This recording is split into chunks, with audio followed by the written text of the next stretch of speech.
happens, it's the end of the world. Exactly. End of the world.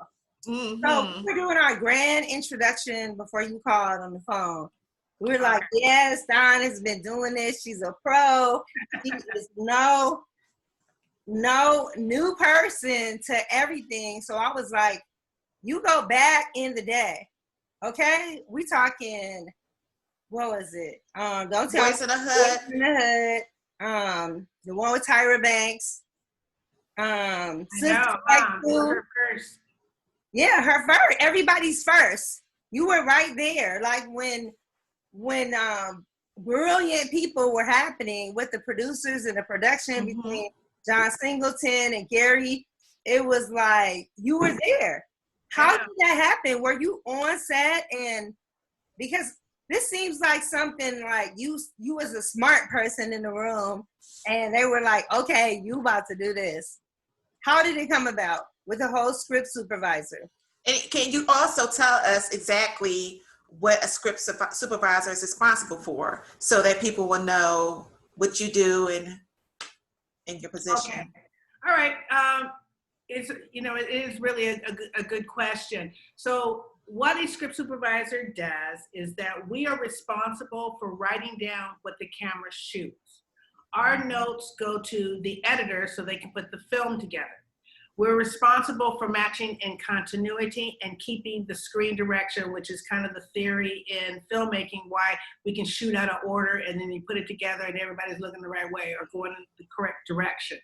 Our notes are technical because there is a language, in the industry. And so we have to know camera. We sit right next to the director. I say that we're in the trenches with the big boys. I'm right next to the director. I deal with the camera and the cameraman so that we are slating correctly or recording the information a certain way. I deal with actors, with the dialogue or continuity, which hand you gonna pick that up in there? You did the left, the right, pick one. I don't really care. Right. I mean, so I just need to, so I help in matching continuity and dealing with the actors, and then with the producers, we clock what, and every day have a report of what work we've done, which is our production report. It says, which scenes have been covered, what's left, and everything like that. So we interact with producers. So for me personally, if I'm interacting with, and then we interact with all the different department heads and stuff like that. We might, we get a lot of interacting. That's a lot of interacting. We interact so much that it really is not, as they say, a below the line job. We kind of like right on the line because everybody that we deal with mainly is, above the line and stuff like that. Right. But a lot of the continuity that we're supposed to be the bottom line, but I always tell other people in other departments, you should know your own continuity. Right. Oh my goodness. Your own continuity. So if I'm wearing my hat like this in the scene, I can't start the next scene with no hat. I can't start it backwards. I can't say, I was tired of wearing it. It was hurting my head. So now I'm taking it off because. And that's what happens. I'm hot. I take the sweater off. So what happens? The wardrobe person. The wardrobe person should be looking at their person. Right. They're like off reading something or doing something else. You're not watching your continuity, and then it falls on, on the script supervisor. Right. Oh, that's a heavy position. So you don't get to go on set and just being there kikiing and knee slapping with people on the sidelines and moseying over here. It's like you have to be focused. Period. I have to be focused. I learned early on that I had to be, focused. And so like I'll sometimes see, we're the only one on the set unless we have another unit.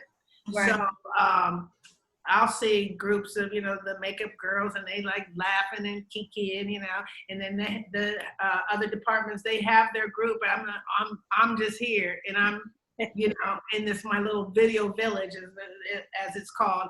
So yeah, you have to stay focused and it takes you out of it. I'm sitting up here talking about shopping and then all of a sudden I gotta like be focused now. I just like. You gotta stay focused.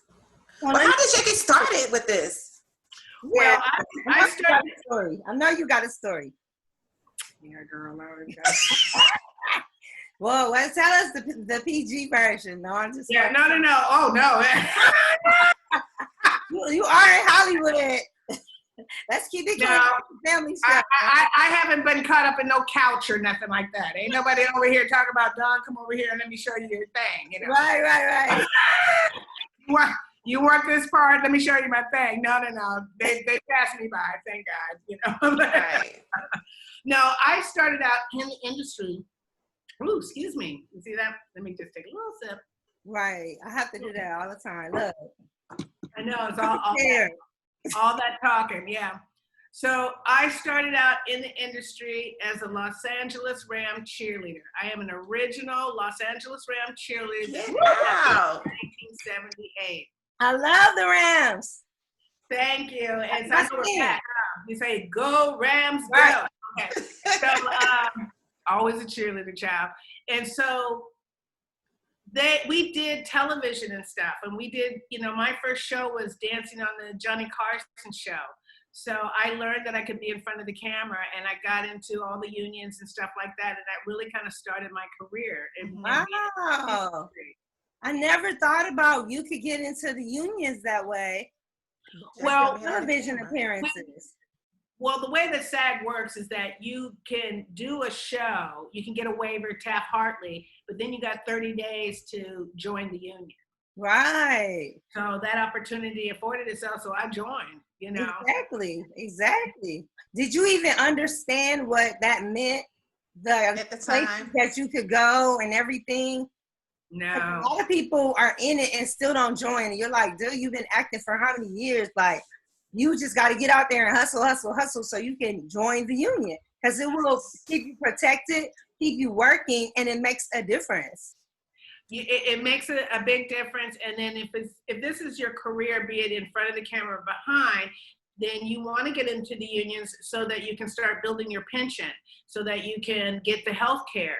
Right. We have really one of the best health care programs, but it's usually, I think for acting, it's based on dollar amount, I think, I can't remember, and then for the union for the crew, it's hours, how many hours that you put in it, Wow. So any which way, it behooves people, like if this is the career that you said, okay, I'm gonna go after, then get into the unions, and like you said, you do get protected.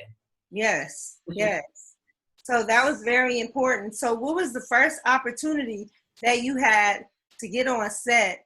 Like, was it as an actress or was it as crew? Well, yeah, my first opportunity on set was I would say it was talent. I was talent for about 12 years. Okay. I did commercials, I did extra work, I did whatever, You were like, yes. I was out hustling. And I really got bored. I said, if I take one more picture, I plaster a wall with all my headshots, And so, did enjoy doing that, because that is a very important part of the job, and it's something that you need to get a photographer on deck so that you can get what they need. You need to have him and nowadays, just have him sign a letter saying whoever can use it, because it comes to the point where you might want to use the picture, and now people are getting sued. So you got to have the photographer who took the picture has to sign a release saying that it's okay to use it. Everybody's getting desperate right now. So if you put a professional picture up, even if it's rolling out, if I do it in an article, they're like, who said that it was okay? He has to sign, because that photographer can come back like, you did not give my permission, and for the money that blog is making, sue them for that. Yeah, stock footage, stock photos. Yeah. Unless you can generate, but all that is really good information. I didn't know, for my business, I am trying to do more, I basically do stock footage, but then like after this, I'm going to go and do a photo shoot with one of my team members for the show, Nice. That's exciting. I know, she's all dog. You came from being a cheerleader to where you are now, and just to hear that, it's just. So let me tell you how it went. So the timeline. So I was talent, decided to look around on the set and said, oh, what do you do? And the lady said that I'm a secretary on the set. And I grew up old school secretary where I learned how to type before there was erasable typing paper. Wow. So I knew, and I, knew that was something that I could do, but it was boring to me also. And so I went into the library, picked up a book and started reading it. And I found that I was paying attention. I guess I was watching and just didn't know what things were called. And then I tried to take a class. I got my money sent back because I guess they weren't having class. And then January 1990, because of, at the time, in the 90s, you put your 8x10 on a little card and made it like a little business card.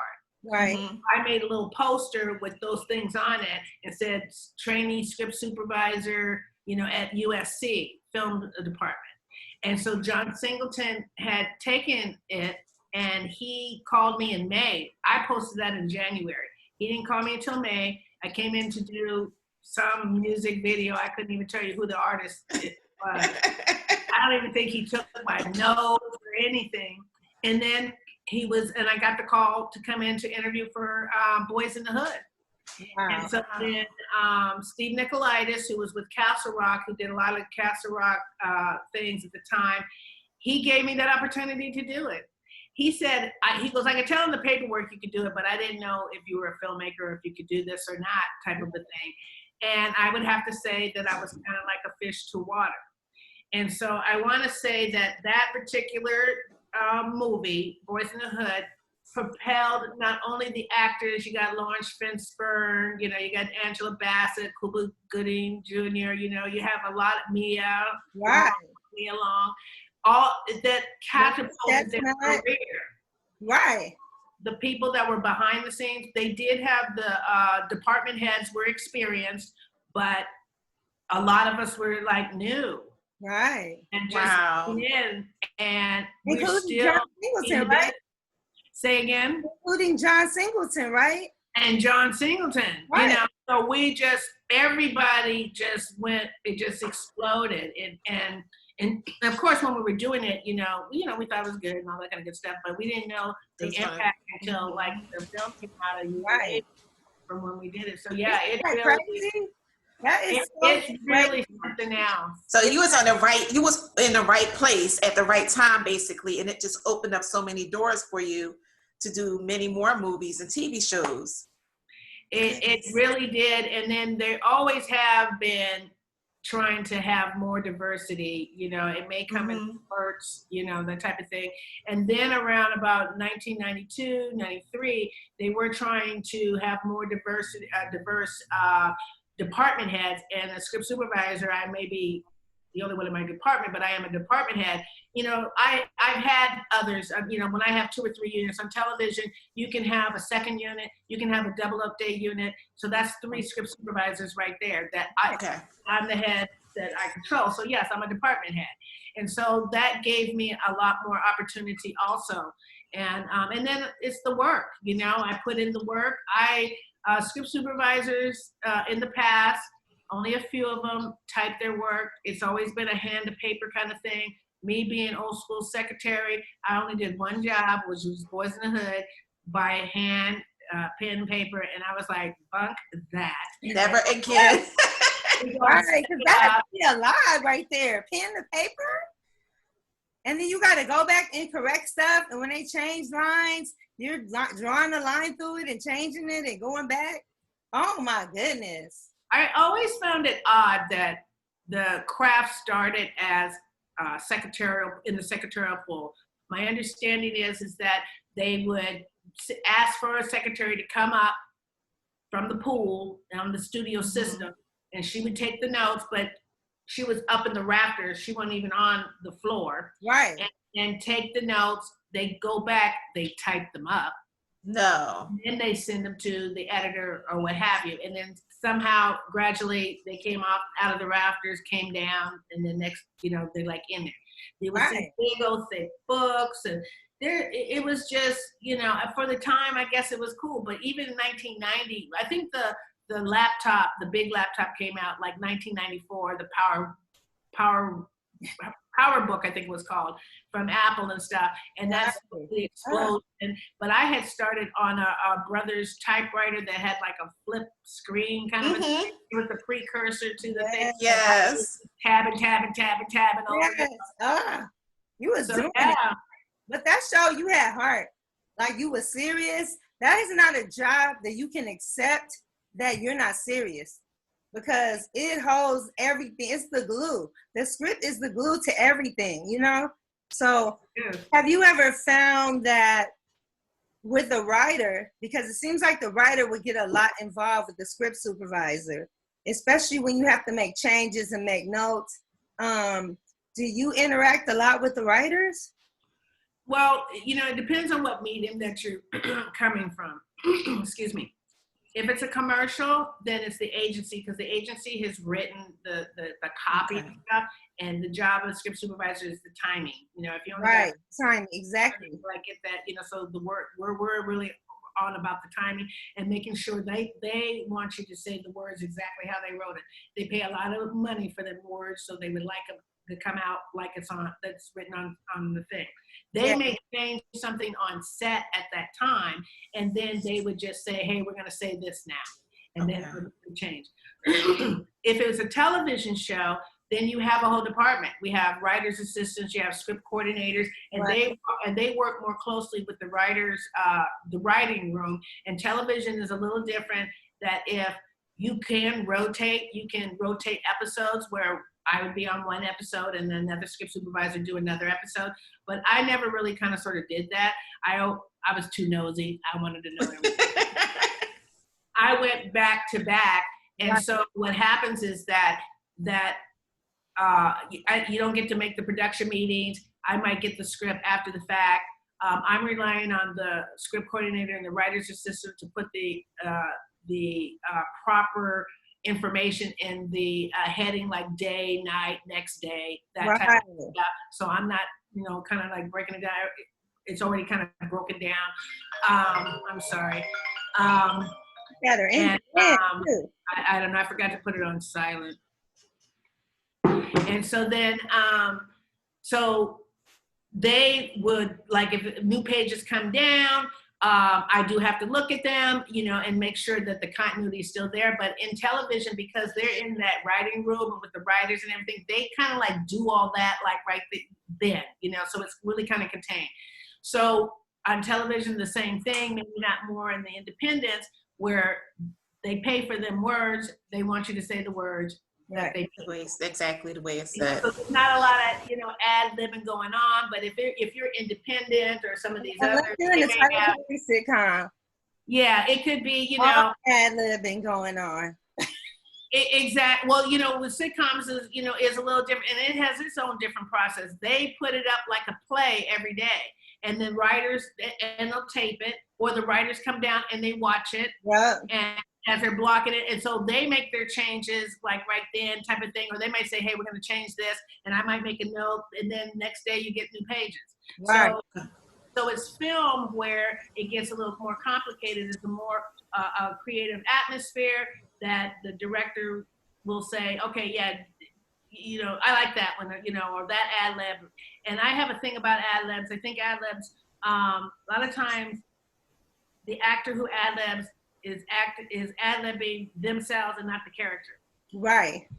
So the dialogue changes, the tone kind of changes. So really, it is best to let, if you're going to change a line, let a writer be the one that changing the line. But a lot of times, the directors will give the actors freedom. But then, as a script supervisor, I'm looking at, is this going to cut together? In the wide shot or the medium shot, you said this, and then one take you said this, and one take you said that. You know, I'm like all for that stuff, but like pick one. You know, and then when we go to coverage, that we have the coverage of it. You know, but if you say something every time, it's going to get very choppy. So would it be the same way recording, like when you do a sci-fi movie or a fantasy movie, or do they handle those differently than, because let's say the Black Panther movie, it was a lot of, I guess you could call it like animation going on in the back. Oh, the visual effects. Yeah, the effects. So do you handle that the same way? Like, as far as dialogue, yeah, I mean, it's all part of the process. You know, when we're talking visual effects, we have a visual effects data wrangler on board, and then they're taking the notes that they need to take. And so I personally have always written my notes. I'm so sorry. I haven't talked to people all day, so it's like it's okay. It's working itself together. To get my throat together, like for the day. I know. I should have did some singing or something, or like not that I could. You haven't been talking, so you don't know. Yeah, you know, I really haven't talked to anybody except y'all. So, you know, so the visual effects people, they have their own department and they have whatever they need. I have always used FileMaker Pro as my database that I put my information in.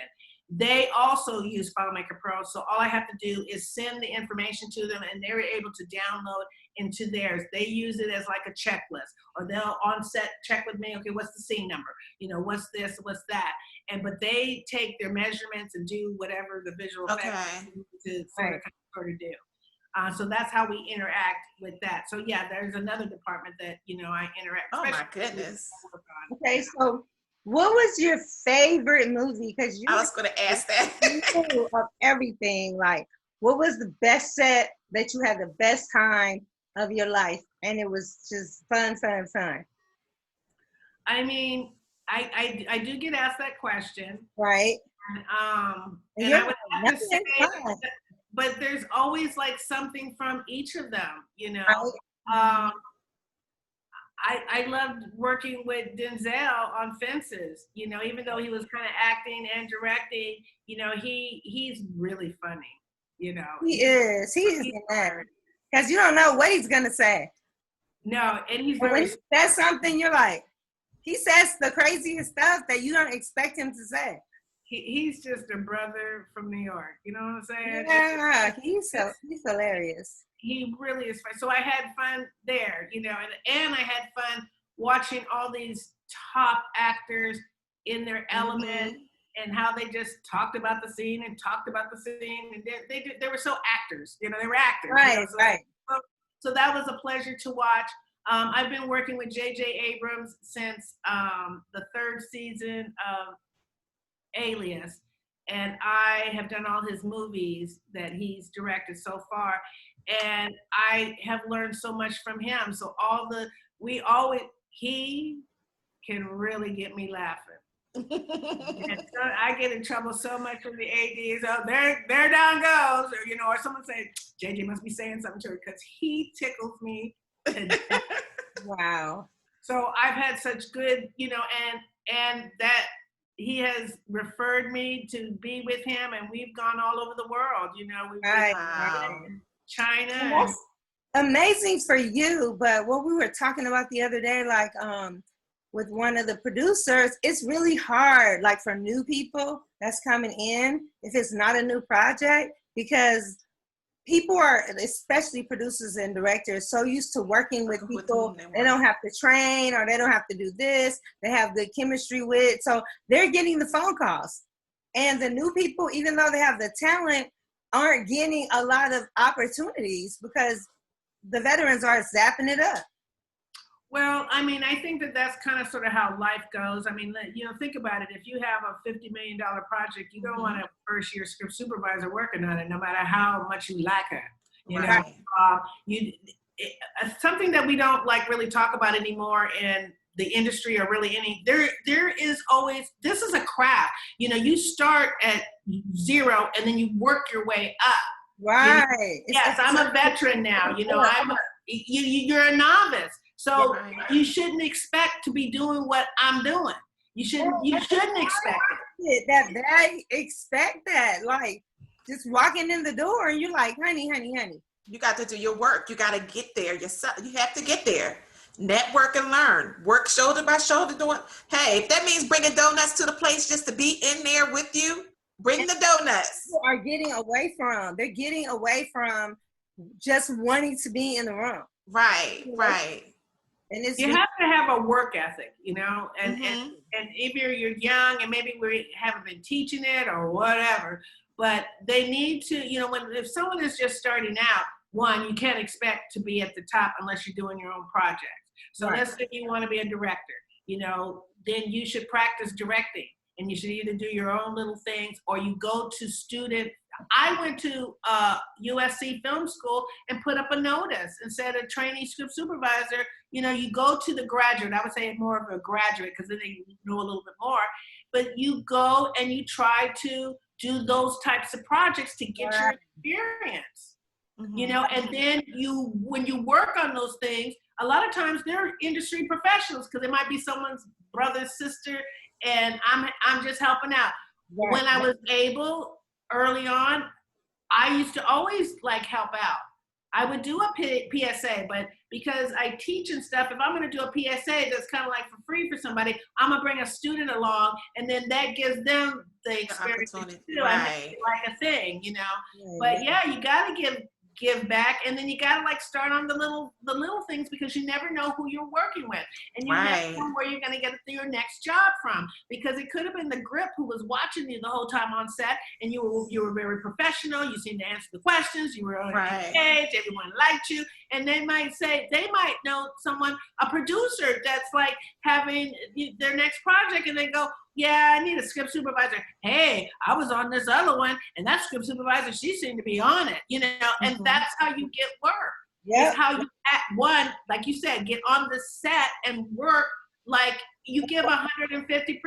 Right. You always give more out than you receive. Last dime. You got to work it. And do you think that reality television has really spoiled a lot of things? Because a lot of like reality stars, they want to be actors so quick, and they don't get it. Like the actors are offended because there's a craft that they feel they worked on, they developed, and here comes a reality star just jumping in there, and now she wants to be a walk-in over here, but she doesn't want you to tell her anything about the blocking and all of that, because they're not using that terminology when they're filming them. They're not using film terms, they're just shooting. You know, it's kind of like a free-for-all, and everybody's learning as they go.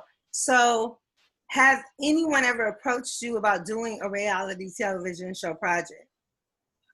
No, I have not been approached, and they use a few script supervisors, but they're not using the script supervisors because they are kind of like doing it off the cuff and everything like that. Because no matter what, you know, I always tell people you should have a script. Our first job is to write down what the camera shoots. So who's tracking all that stuff, you know, and all that footage and everything else like that. All that footage. But they do have this mini scripted, even though they won't admit it. Like their script is, okay, this is the situation. Right. It's like set it up. And then it's like, okay, ready, set, go.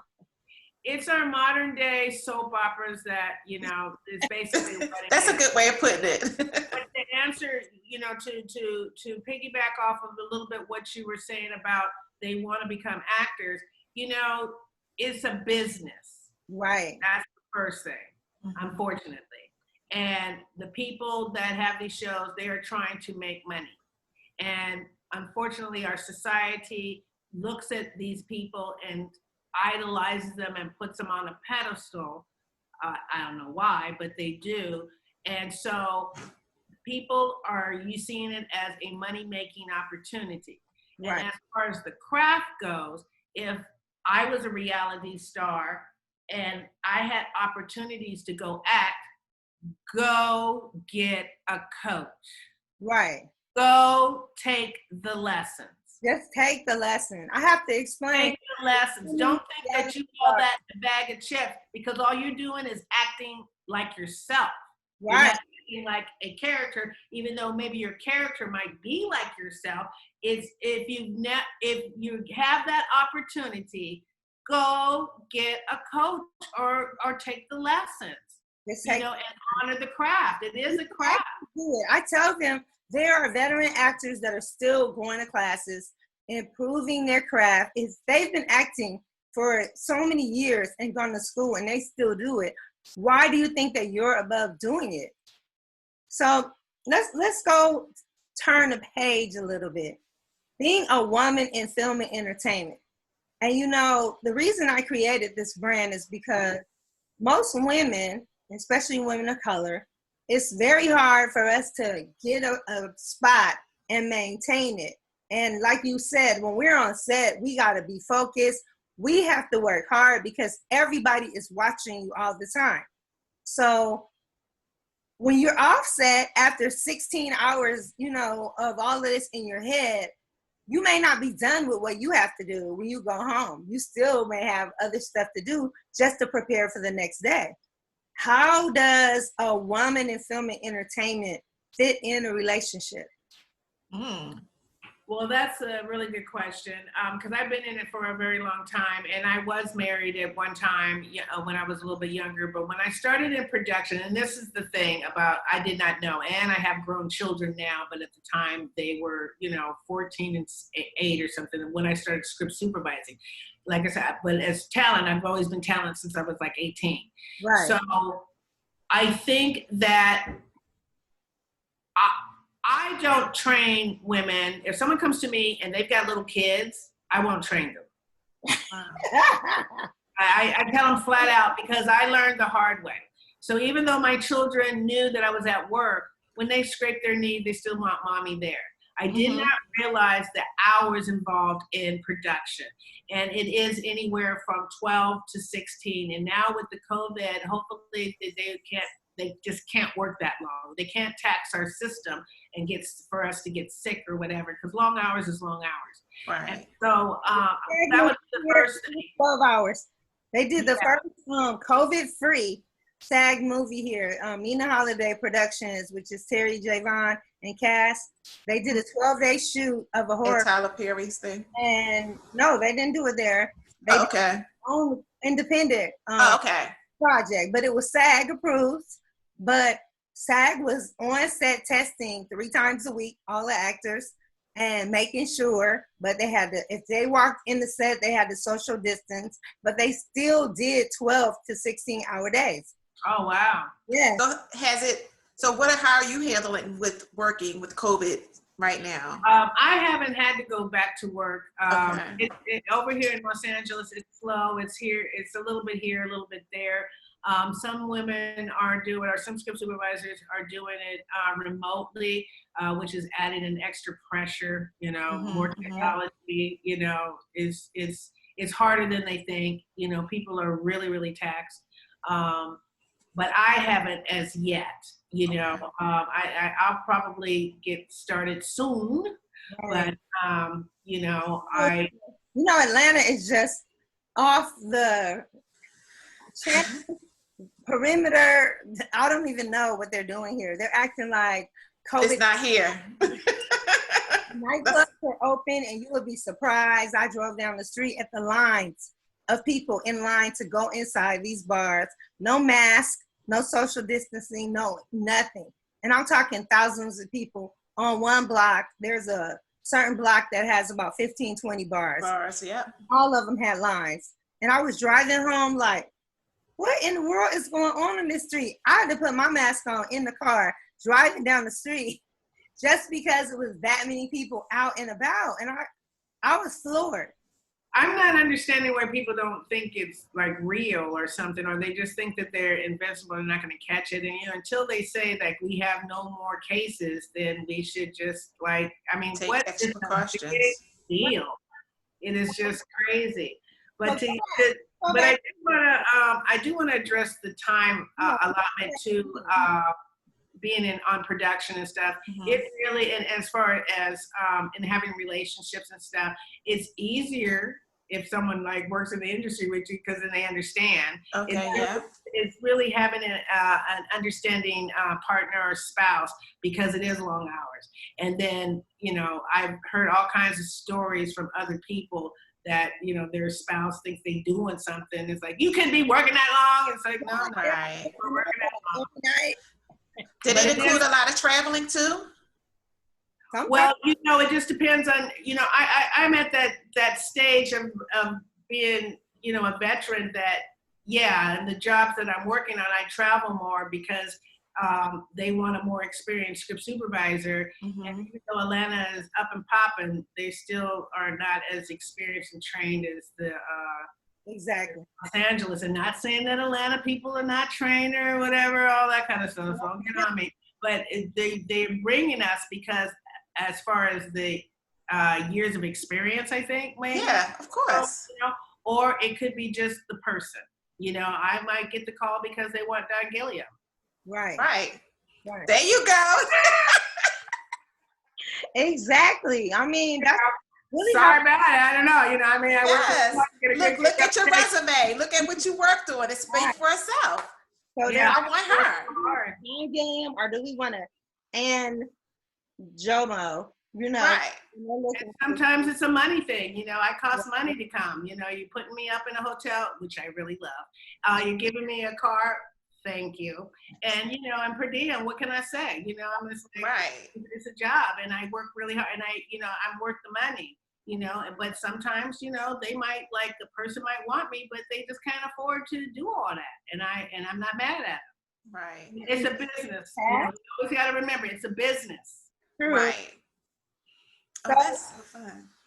You didn't tell us about back to this relationship. It's hard. Oh, okay. So yeah, you know, so I mean, I have had relationships with the person was in the business and not, and I think that you just have to really have an understanding spouse. And right. I think the woman, you know, you have that thing with the man that, you know, he could like take offense, and, you know, I've seen it work on other people. Right. I've seen it work in other relationships where the man might be the breadwinner in the industry, and he just bring his whole family with him.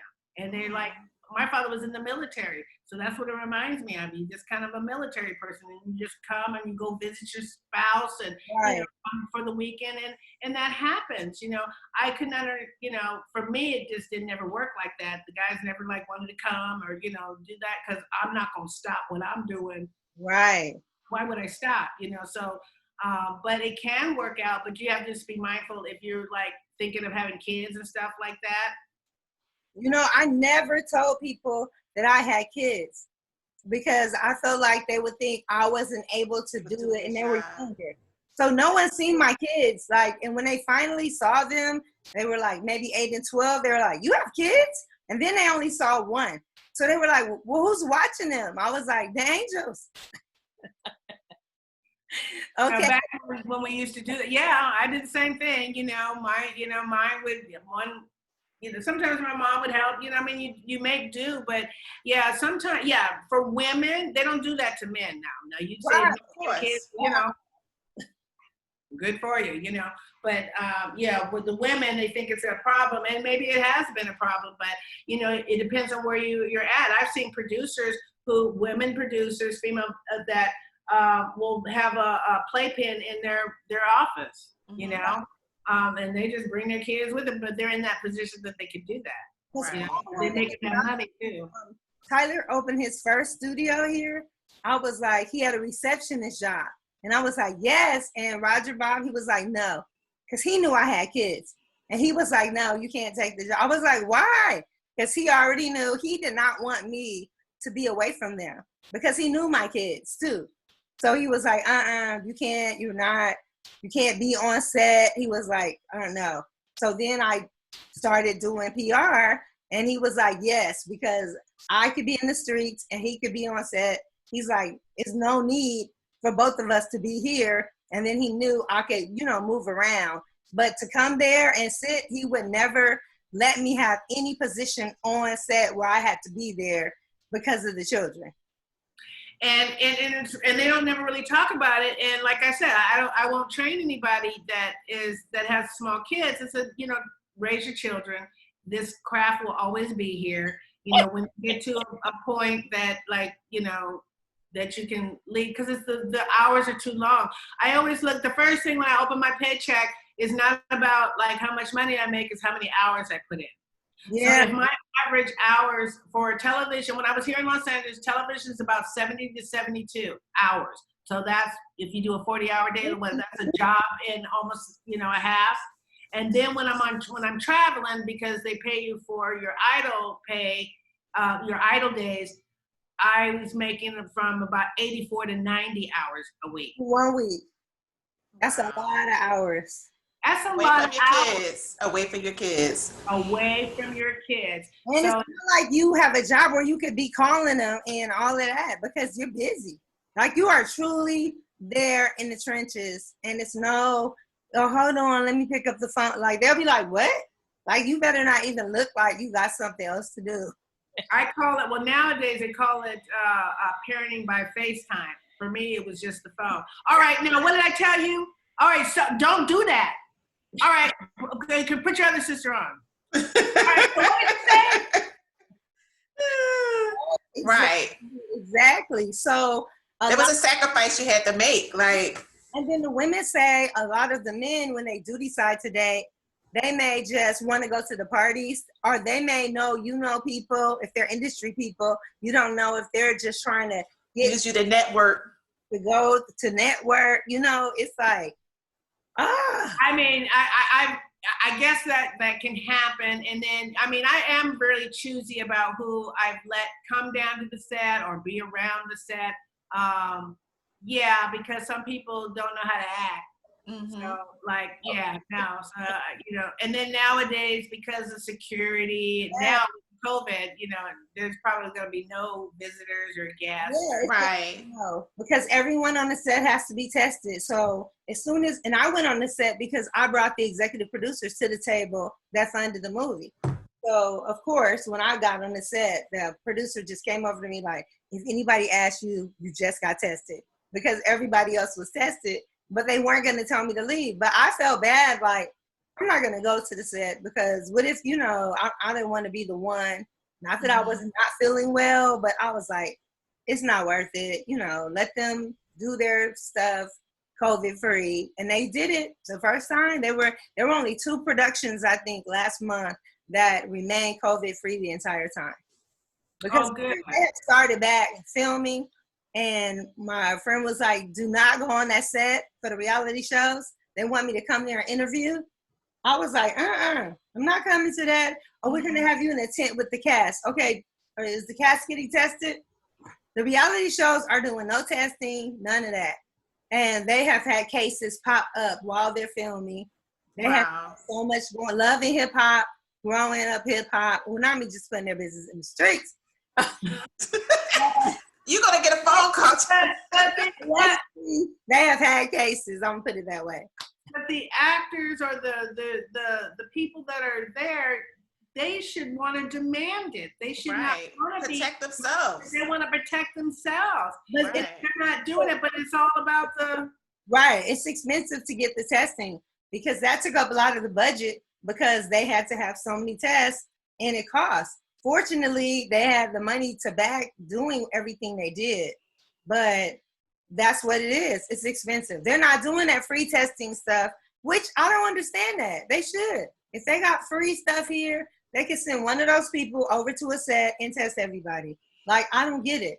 But I know it was on the news that Tyler Perry's team, they just did a movie and they was testing and they had a whole, his place is just, where he's recording is just huge. So they had a whole setup of everything. He said he had enough tests. He said he wasn't buying so many tests that it's taken from the people. But I guess it's what you talking about reality TV. They just trying to get on TV to be seen. So we had 2 people in a 60 people group that came in, and they were tested positive. So they sent them back. That's ridiculous. And I think they just sent them on set, not on set, but off set. He has apartments and stuff where they could go in quarantine. And then it was 2 people in the 200 people group. So you just never know. And then it's like, if that's the lead, how do you finish? Right. But they're so anxious here to just get rolling, which is probably why Georgia is number 1 in the nation now for positive tests. I don't know about the death rate, and they're doing a lot of testing here, like a lot. It's ridiculous. Right. So in your leisure time as a real wife in film and entertainment, now what's going on? Is it just work? Because you just jumped from free time and created a whole new project. I think, for me personally, that I think that I'm just creative and I just keep going. Yeah. And my kids are grown. I do have grandchildren. And so that's why I like traveling. And I like being on the road or whatever. For me, I think personally, I had, well, you know, people think it is a tragedy, and I just think it is a life paradigm shift. Last year, I lost my older brother, my mother, and my aunt, June, July, August. Just wow. Bam, bam, bam. And so that's a life paradigm shift. Yes, that is. And it really wasn't until that's the a hard COVID pills to swallow. Okay. It's really. I mean, it is the circle of life. I pray that they're, you know, God have mercy on their soul, that they in Abraham's bosom. You know, well, that's all I can pray for, because I don't know. And but for me back here, there's a lot that I had to deal with, and so because I don't have a bad attitude about it, you know, that type of thing. Right. I finally, it slowed me down. The COVID slowed me down so that I could just like get focused. And I mean, it was very, very helpful. Evidently, the whole planet needed to slow down and get exactly. It wasn't just the country; it was the world. Exactly. Hilarious. But yeah, so we had to sit down, reassess, and so that's really kind of like the question I had. My mom was 88, my grandma was 87. And so I am, and I love telling my age because I don't look it, I'm 62. So I figured I have, you know, if God willing, if I could live at least as old as they are, that's 26 years. And I had to ask, well, what did I want to do with myself?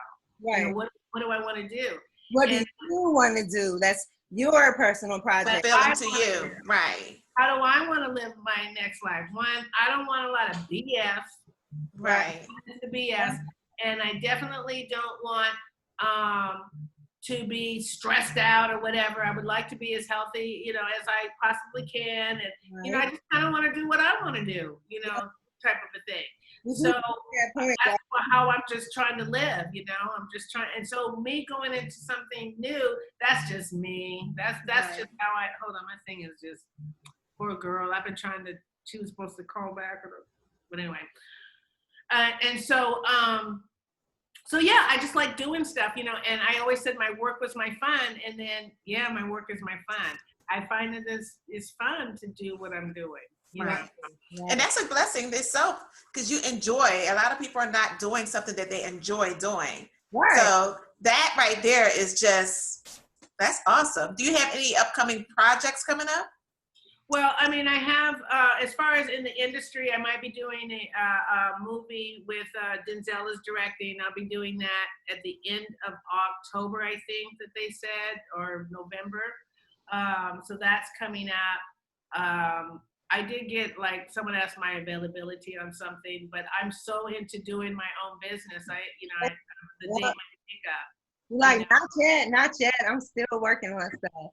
Yeah. Because I am a creative too. And you know Connie Orlando?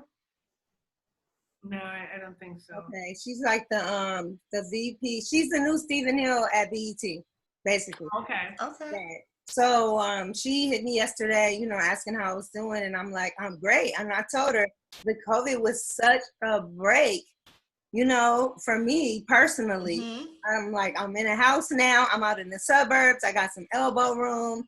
And I said, I created rebranding, you know, just figuring things out. I'm still doing PR a little bit, but I'm working on me, period. Yeah.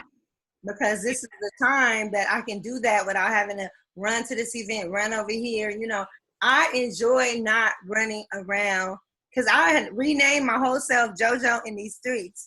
Because you were in the streets. I was in these streets like all the time, from everywhere. You know, January I started in Miami, Super Bowl. Then I came there for the Image Awards. And then when I came home, it was like, Arr! So I was just happy that I was at the Image Awards. I look back like, I'm hugging everybody, okay? Everybody I'm interviewing, I'm hugging. I had no clue that there was this pandemic going on, and no one else talked about it there. I'm like, was anybody watching the news? Because I didn't watch the news when I was away. I think that's the problem, that they're, you know, everyone is finger pointing that, like, we knew, or the heads they knew, but they didn't. Right. It was like conspiracy theories, you got all that. Yeah, I mean, people were like, because even when, I was on Suicide Squad 2, and I had basically taken over for somebody because their wife got sick and they needed, and I was able to step in, and we went to Panama, and that's when I slipped and hurt my knee. And so I was like, in the water. Well, they were taking a neighborhood and they had gravel everywhere, the monster. The monster was tearing up the place, so it looked like, that water out there. Oh, those rocks. I did that. My knee. Slipped and fell. Yeah. Thank God I didn't twist or I didn't tear anything. But I was up in the hotel room, and I had already, maybe that week before, me and the girl were talking, like, what do you want to do? Oh, I got this idea. Oh, I got this idea. So we were pumping each other up, and I had started thinking about other stuff, I said, I always have something, that I'm trying to do or create. And so I was working on that, and it, again, slowed me down. And I always take stuff like that very spiritually. I'm like, okay, yes, what's really going on? Right. And so I was working on this little project. Oh, here it is, right here, Revelations. This is what's going on. Right. Okay. It really does slow you down, I mean, I just start to, so you have to listen, it just, for me, I've always done it when things catastrophically happen, just like what happened to me with my mother and my brother and all that. I stopped, and I kept working though. Like my brother passed, I was in Belfast working. Came home, produced a funeral, and then had to go back because it is a production.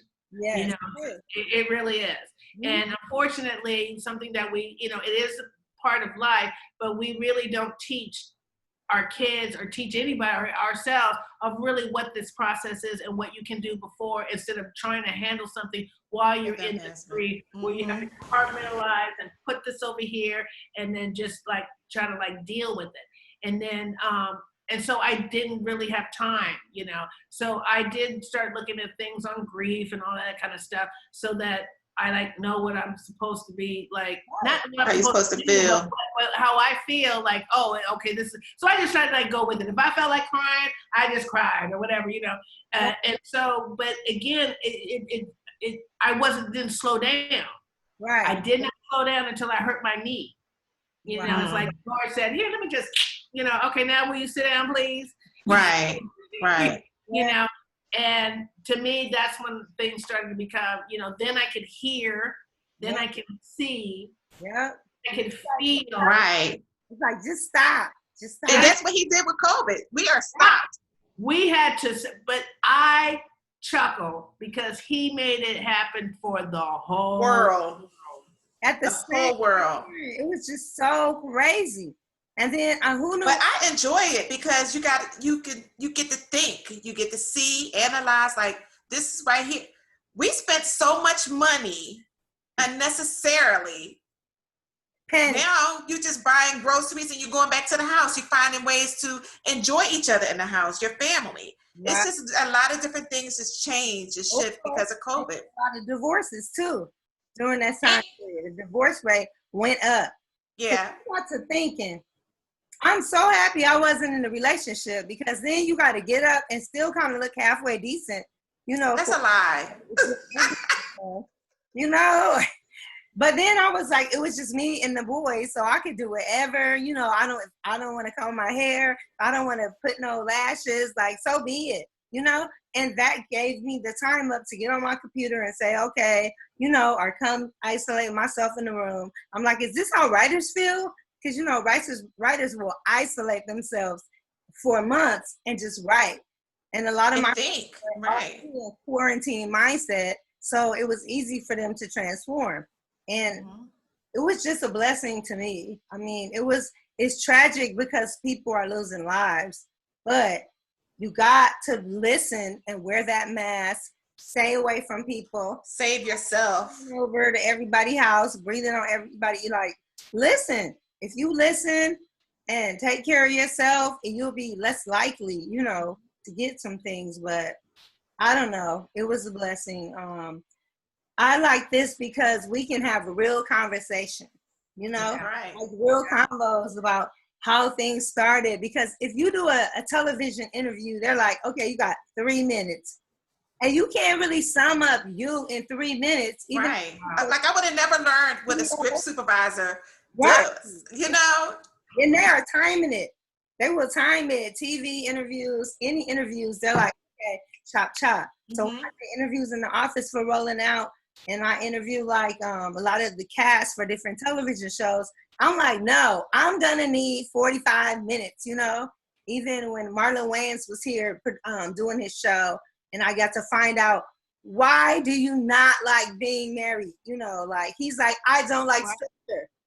He's like, I just want to be over here. I need my own space. And I could go visit. I could date my family.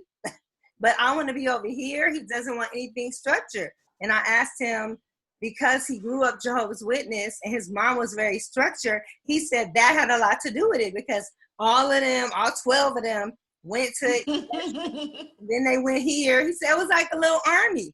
He's like, now my mom and dad are old as dirt and they're trying to get a divorce. I'm like, you about to die. You want to He was so crazy, but we need time to do those interviews, you know?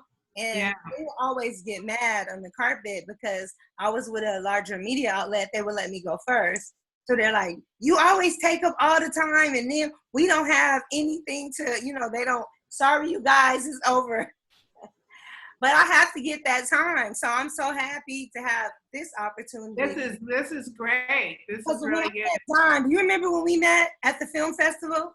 At the Bronx Film Festival, yeah. I just kind of latched on to her, and then I didn't know what I was doing. I was walking around, my eyes all big and everything. I had never really did all that. And I was like, hey girl, hey. I know, and we just have kept in touch. The movie was going like, or yes, you know, just like we knew each other. So at the end of it, it's like, yes, we are friends now. Well, if she knew you had kids, it might have been a different story. Right. I always tell people that if you meet me, then you know me forever, because I'm the same person. Right. You know? Right. Yeah, that's awesome. Well, you look amazing. You sure do. So happy that you gave us some time. No, thank you. And thank you for my shirt. Yeah, it looks good on you. You have the hat, don't you? No, but I don't really wear hats, so you can. Oh, okay. I usually wear the kind of the brim, the big brim when I go out. Yeah, we have to learn to protect our faces and ourselves from the sun. Yes, we do. And the ozone got holes in it, you know, so. Yeah, that's crazy now. I'm supposed to be doing that, but I haven't been doing it. I mean, I wear big hats, maybe, but I don't. Yes, you do. The sun. Well, one secret that I do, or one little tip, is that I keep an umbrella in my car. So if I don't want to mess up my hair or something, I just do an umbrella. Yes, and I'll be walking into Best Buys with my umbrella, or the 99 cents. Worth, Millie. Huh? I gotta get you a little aid to carry the umbrella for you. Well, you know, and then there's that. Just to carry the umbrella. Earned that, honey. You earned it. Yeah, you know, it's interesting. I do ask myself sometimes, I was like, oh, Dawn, you know, I'm not lonely. I may be alone, but I'm not lonely. Yeah, I enjoy my own company, because they say that it's true. You got to be able to enjoy your own company. Yeah. And because I look younger than I am, I do attract the younger man, which I always think is hilarious. But the question comes up, because it does take time and energy to have a relationship, you know, even if you're just kind of sort of dating, it still takes time and energy. And so it comes up and it says, well, Dawn, would you like a partner or would you like a business? I would like a business. Thank you. Wow. But she know what she wants. So would you like a partner that's in business with you? If I need a partner, the partner needs to be able to jump on the train with me. Okay. Right. I'll jump on this train too. I'm real, you know, women, this is where we're you know, we are for that. Yes, I will support you and everything else like that. But right now I got this thing going on. See, you know, so a real wife. And the real is for the television reel. film, and I call it the real wives, because there are so many single women in the industry that just don't have time if they want to keep up and keep working. Who has time for a relationship? Because when you go home, you are dead tired because you got to get up early the next morning. It's like, call me in 12 days. Like, just give me these 12 days, baby. And then that could turn into another something where you're gone again. Well, and that's why when you deal with people that are in the industry, they kind of like sort of understand a little bit more. Yeah, and then the person just has to like you enough to, like, you know, stay. What it is that maybe, like, I'm not saying stay over there and wait until I come back. I'm like, come on, let's do it, you know, come with me. Right. I'm over here. Let's go over here. Look, come and don't be complaining. How much longer? How much longer? Let's see here the whole day. I'm hungry. Are you hungry? Like, what? Go to the trailer. You know, it can get complicated. Yeah. Like right now, I'm good. I'd rather, you know, I mean, I'm sure I'm gonna get to the time. I might be 70 or something. I'm like, all right, it's time. Let me find me a little. Like, where they? The men are a lot calmer at 70 than they are at 40. You know, so it's like, let me get someone who's settled, who's you know, excited to be around me. You know, right? And he could go play golf with his friends while you know. Yes. When that time comes, we'll just see what happens. Cause I'm like you. I'm like, I make busy even when I'm not busy. I can make busy. Okay. Right. You got to be content with yourself. Number one. That's the number one thing. Yeah, you know, it's true.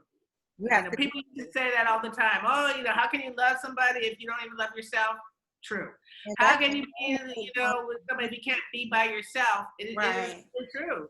Yeah, right. It really starts. That's the problem too. Mm-hmm. That's a whole nother Zoom video. Well, we appreciate your time. Thank you so much. Thank you. How to reach you on Instagram. Okay, John Gilliam on Instagram. That's my just professional, what I do. And then my business is called Date My Makeup. So please come follow. It's about safe beauty.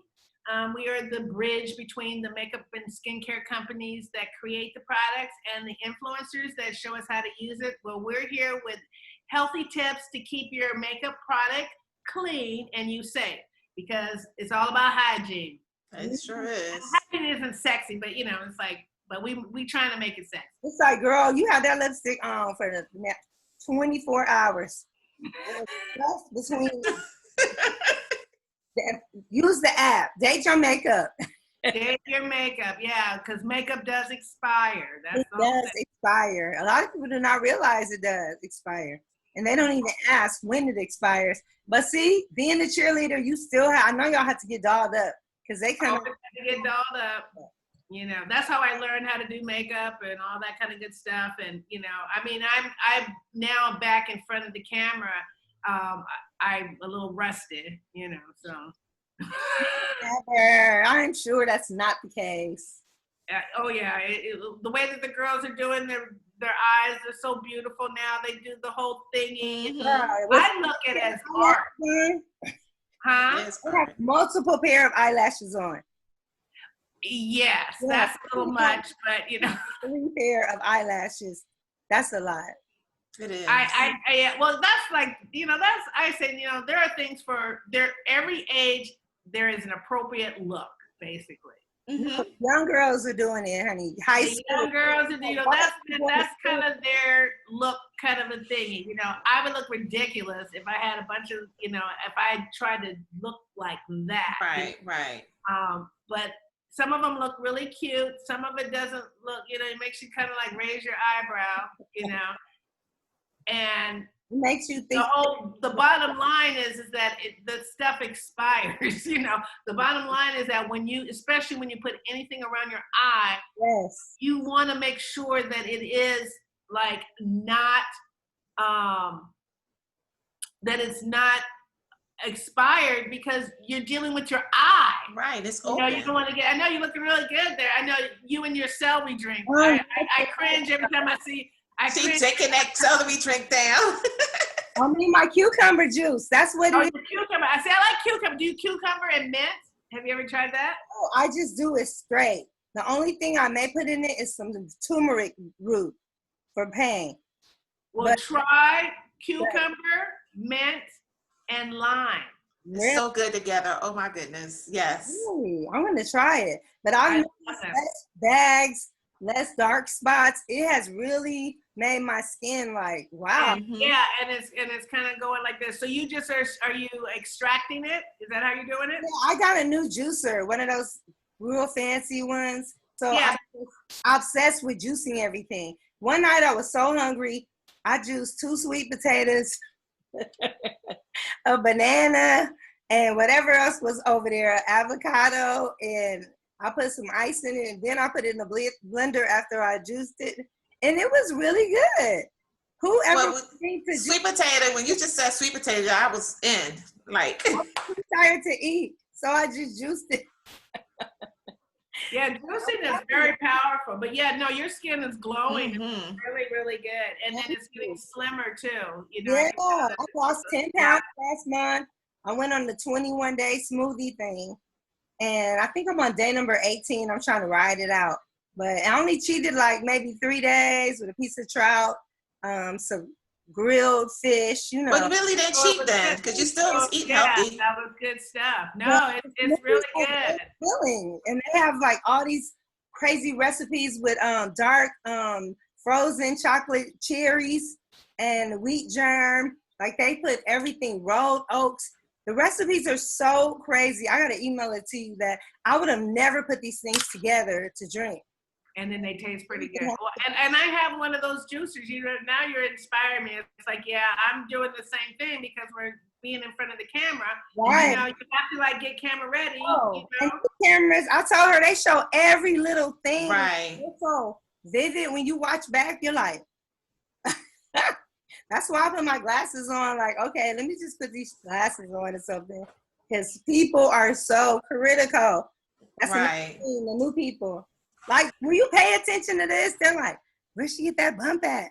You know, just, I had to do a reshoot because I didn't realize, I've never been one to lay down my edges because I haven't really cared. And so, basically, and so I was looking at the footage and stuff, and I was like, I got to reshoot because I'm going to get dragged from my edges. Yeah. And I hear the content and what I'm talking about. They're going to say, well, girl, you need to like get this or this or that. Right. We're pretty good now. He was like, he must have been looking at my edges.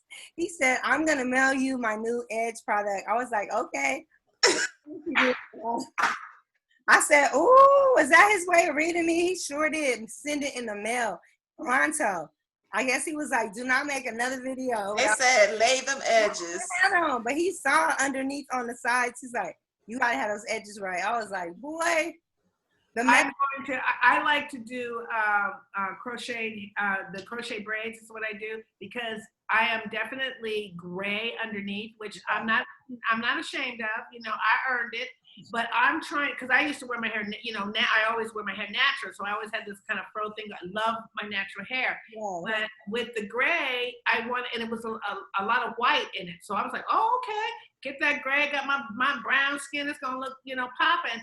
And so I just needed to be longer. Right. You know? So when I blow it out, it's actually to here. But I take collagen. And I took collagen to start to grow my hair and my nails and all that stuff. Well, the collagen is bringing color back into my hair. So now I got this calico, mousy brown, gray, white thing going on. What? I never heard that before. Yeah, it's one of the ingredients. It's not bringing it back fully, but there were spots that I know that were like white, and there was color. It's gonna look, you know, I was getting excited. Right. You know? And yeah, they're turning back. Wow. I just had my hair braided with the gray. I'm like, just use some gray braids. You know, I just let mine go completely gray. I was done. Shove it in there. So yeah, it just all blended together. Yeah. I like it. I'm not ashamed. Like I said, I'm not ashamed of it, and I stopped dyeing because the dye, even though I was chemicals, dye, it still was taking. It was thinning my hair out. Yeah.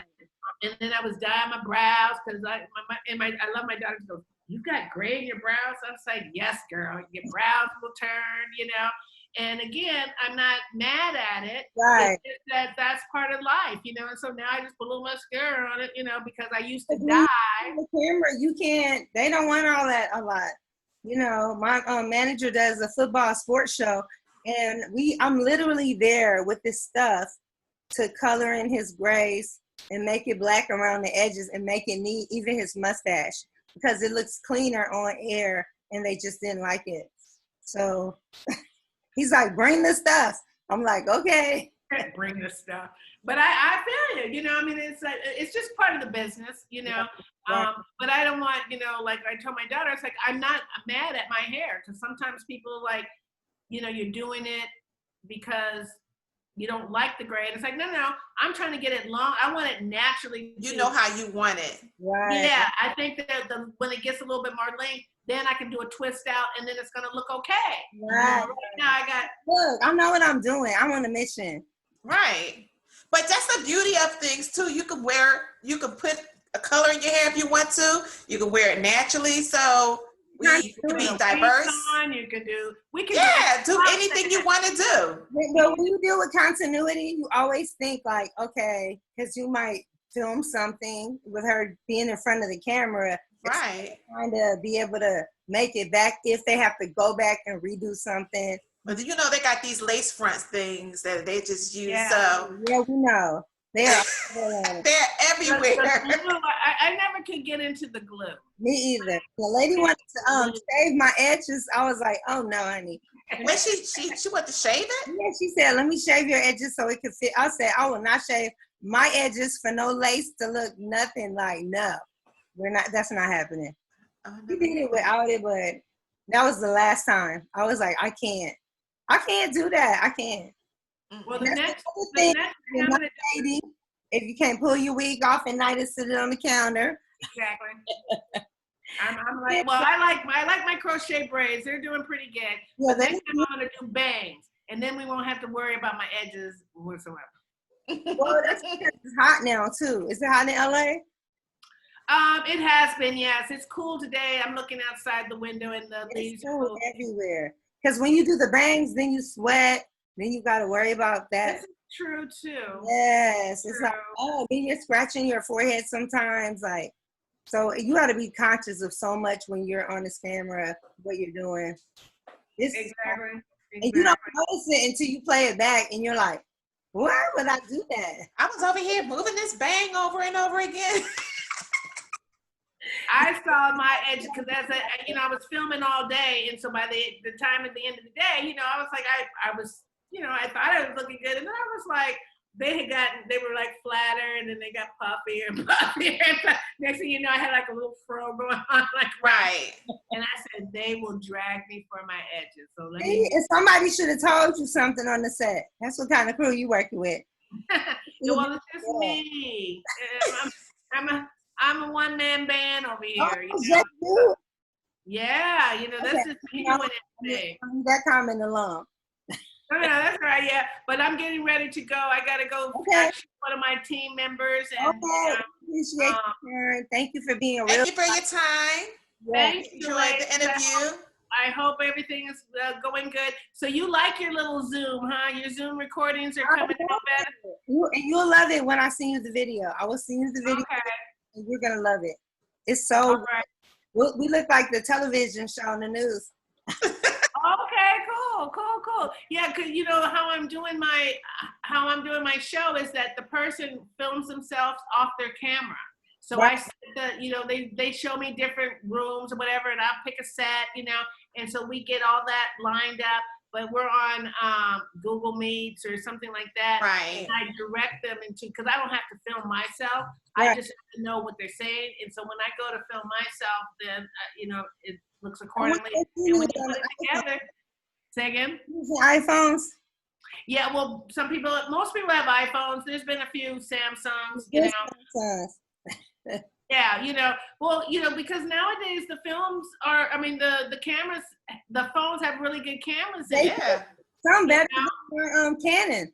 Yes, they come out. They really are good. And so it gives a different kind of feel. And then it gets me that since I'm the host, that I can add or delete I can fill in the words, so that it's kind of thing. And so far it's working. I just have to, as my daughter said, it was boring. I have to, I just kind of expanded on my topics or, that type of thing. So, but all right, well, I want to be on the show when I get my hair done. Yeah. I am, what it is that I do each topic. The first topic is, did you know makeup expired? Because that's the basis of this. Right. And so then I'm expanding upon that topic. It's like, well, why does makeup expire? Or why when I wear expired makeup, I'm itchy or whatever, so all the things. And what I'm trying to do is that one of the post was about steam in your bathroom. And so a friend of mine from Atlanta DM'd me and said, yeah, I learned the hard way. And I said, you want to put that on camera? And so we did. And so the answer to that is these little mini fridges, which I had never heard of. I guess they're like little tabletop mini fridges. Right. And so that's why I'm going to shoot now, because my team member has one. And so we're going to shoot a video kind of a thing, put something together and see if these people want to give us a discount code for the show. Okay. Nice. Okay. So that when I bring up the point about the steam, here is the solution. And hey, we get a coupon, code. Right. A couple of companies out there that are doing it. Right. That's why it's really good to have a team, because everyone has for social media. Mm-hmm. And so I never even heard about that, Learn something new every day. Learn something new every day. Okay. So Learn something new every day so you can be great as you are. And thank you, Don Gilliam, for joining us, a Real Wife Convos. And we did have some real wife combos. It was a real combo. Okay. All right. I appreciate you, ladies. Thank you.